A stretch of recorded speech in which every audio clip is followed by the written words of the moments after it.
आज का common issue poor diet है, लाइफस्टाइल बहुत ख़राब हो चुका है और वज़न बहुत ज़्यादा बढ़ रहे हैं। वॉक हम लोग करते नहीं, एक्सरसाइज हम लोग करते नहीं है, जिसकी वजह से जो है हमारे जॉइंट्स में बहुत पेन होता है और स्पेशली जो है हमारे नी पेन जो है वो बहुत सिवियर कंडीशन होती है कि उसके लिए बहुत बड़ी एज नहीं चाहिए कि 40 के 50 के बाद 40 के बाद अगर घुटनों में दर्द हो रहा है या बहुत ज़्यादा किसी का वेट ज़्यादा है तो उसको घुटनों में दर्द हो रहा है, बल्कि बहुत यंग एज के जो पेशेंट आ रहे होते हैं 18-19 साल के लड़के लड़कियां होते हैं जी, वो खड़े होकर नमाज नहीं पढ़ सकते, उनके घुटने में बहुत सीवियर पेन होता है।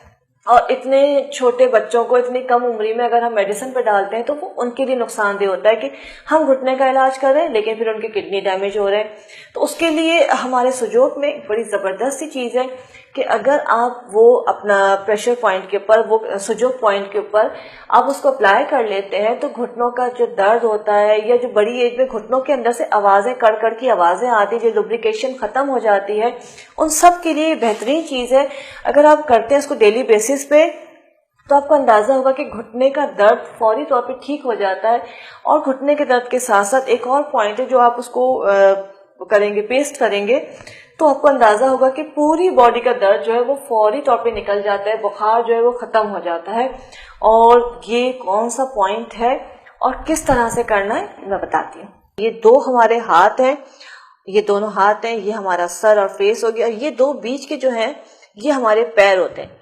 घुटने में अगर दर्द हो रहा है आपको तो ये आपके घुटने हैं। आपने अलसी लेनी है, फ्लेक्सीड, इस तरह से, और इसको अच्छी तरह से आपने मास्किंग टेप पे लगाया। मास्किंग टेप पे लगाने के बाद जो आपका ये पॉइंट है घुटने का, इसको आपने इस तरह से लगा दिया।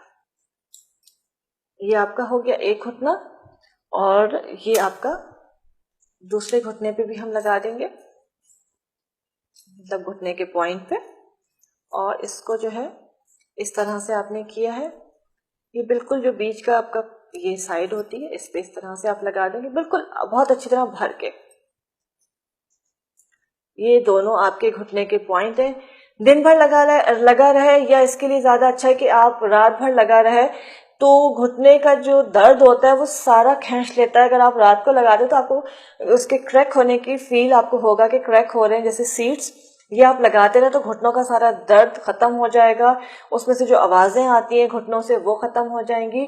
और इसके अलावा जो है यही अलसी के बीज फ्लेक्सीड जो है रोजाना एक बड़ा चमचा खाना है चबा के, तो ये घुटनों के दर्द में बहुत फायदा पहुंचाता है। साथ में अगर पूरी बॉडी में दर्द है, नॉर्मली होता है कि काम करते हैं पूरा दिन तो रात को बहुत थकन हो जाती है और बुखार सी कैफियत होती है, पूरी बॉडी में दर्द हो रहा होता है, नॉर्मली बच्चे हैं उनको दवा नहीं दी जाती है, तो इस तरह से मेथी दाना अपने पूरे टेप पे लगाया और इसको जो आपकी फर्स्ट फिंगर है, शहादत की जो उंगली होती है, उस पर आप इसको लिपेट देंगे। मैं थोड़ा ज्यादा ले लेती हूँ आपको समझाने के लिए। ये पूरी उंगली के ऊपर जो है इस तरह से लगाते हैं, इस टेप के ऊपर आप अच्छी तरह से मेथी दाना लगाइए। और ये समझ लीजिए कि आप सुबह जब उठते हैं, जैसे नॉर्मली मर्द शिकायत कर रहे होते हैं कि बहुत दर्द हो गया है, बहुत थकन हो गई है, आराम नहीं आ रहा है, क्या खाएं क्या करें, तो उसके लिए कि पूरे आपने पहली उंगली को जो है, जो आपका पॉइंट उंगली का, इस पे आपने मेथी दाना अच्छी तरह से भर के लगाना है। ये जैसे आप लगाएंगे, ये बुखार में भी लगा सकते हैं, अगर बहुत बुखार हो गया किसी को उतर नहीं रहा है, इस तरह से पूरी उंगली पे इस तरह टेप पे लगा देंगे, यहां से लेके यहां तक मेथी दाना भर के लगा देंगे। और थोड़ी देर में आपको फील होगा जैसे फट रहे हैं, जैसे फूटते हैं, और सुबह जब उठेंगे क्रैक हो रहे होंगे ये, और पूरी किस्म का दर्द और बुखार सुबह तक खत्म हो चुका होता है। ये बच्चों को भी लगाया जा सकता है, बड़े भी लगा लें, जिनको भी रात को बहुत थकान हो जाती है, बुखार की कैफियत हो जाती है, या जिनके जिस्म में बहुत दर्द होता है, तो वो रात भर ये लगाएं और सुबह इसको उतार दें, तो उनको किसी भी किस्म की दवा खाने की जरूरत ही नहीं रहेगी। इसको इस्तेमाल कीजिए और अपना फीडबैक जरूर के फूड के पेज पे दीजिएगा। Thank you.